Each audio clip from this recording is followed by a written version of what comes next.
فتاوی رضویہ شریف کے اندر اعلیٰ حضرت علی رحمہ نے یہ باقاعدہ مسئلہ تحریر فرمایا، غیر عالم کا واعظ کہنا حرام ہے۔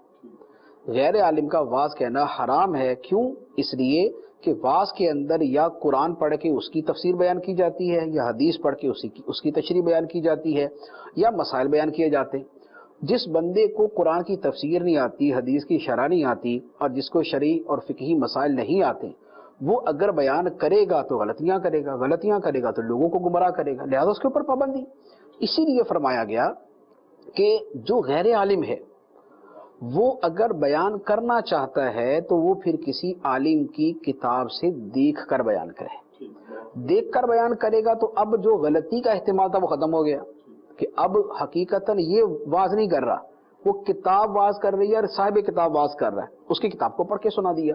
تو غیر عالم کا جو واعظ کہنا ہے وہ ناجائز ہے، اس مسئلے کے اعتبار سے کوئی شک نہیں۔ اب یہ ہے کہ ہمارے معاشرے کے اندر کیا ہے، ہمارے معاشرے کے اندر بہرحال اچھی حالت بھی ہے، بری حالت بھی ہے۔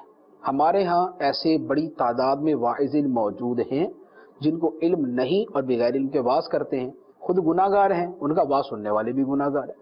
لیکن جو اہل علم ہیں، جنہوں نے علم پڑھا ہے، جو پڑھ کر اور تیاری کر کے صحیح جگہ سے یاد کر کے بیان کرتے ہیں، یا غیر عالم ہے تو دیکھ کر بیان کرتے ہیں، ان کے بیان کرنے میں کوئی حرج نہیں ہے۔ عوام کی ذمہ داری ہے کہ وہ کسی مستند آدمی کے پاس ہی بیان سننے کے لیے جائیں۔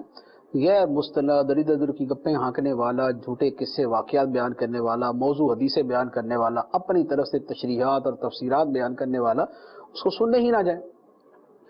جہاں پر پتہ ہے کہ یہ جو ہے وہ یہ عالم ہے، اہل ہے، بیان کر رہا ہے، اس کا سنیں، یا یہ پتہ ہے کہ بھئی اس کو کسی اہل نے بیان تیار کر کے دیا ہوا ہے، یا کسی اہل کی کتاب سے یہ پڑھ کے سنا رہا ہے، اس کا بیان سنیں۔ تو عوام کی ہی ذمہ داری ہے۔ باقی جو بیان کرنے والے ہیں ان کی اپنی ذمہ داری ہے کہ وہ اہل ہیں شرعی اعتبار سے تو بیان کریں، ورنہ نہ بیان کریں۔ جیسے ڈاکٹر کا ہی ہے، ایک جو ہے وہ جعلی ڈاکٹر ہے، عطائی ڈاکٹر ہے، کچھ ذمہ داری اس کی ہے تو کچھ اس کے پاس جانے والی مریضوں کی بھی تو بنتی ہے نا۔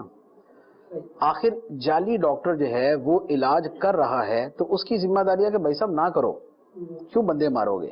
اور مریض کی ذمہ داری ہے کہ کیوں مرنے جا رہے ہو؟ آخر تم بھی تو خود ہی چل کے اس کے پاس جا رہے ہو نا۔ تو یہی معاملہ جو ہے یہ واعظ کا، مبلغ کا اور عالم کا ہے کہ اس کی ذمہ داری ہے کہ اگر اہلیت نہیں ہے تو پھر پڑھ کے سنائے، اور اگر عالم ہے تو پھر وہ ویسے بیان کرے، تیاری کر کے بیان کر لے۔ اور جو سننے والے ہیں ان کی ذمہ داری ہے کہ وہ بھی اہلی کے پاس ہے۔ اگر وہی اپنا دین و ایمان خطرے پہ پیش کرنے جا رہے تو یہ ان کا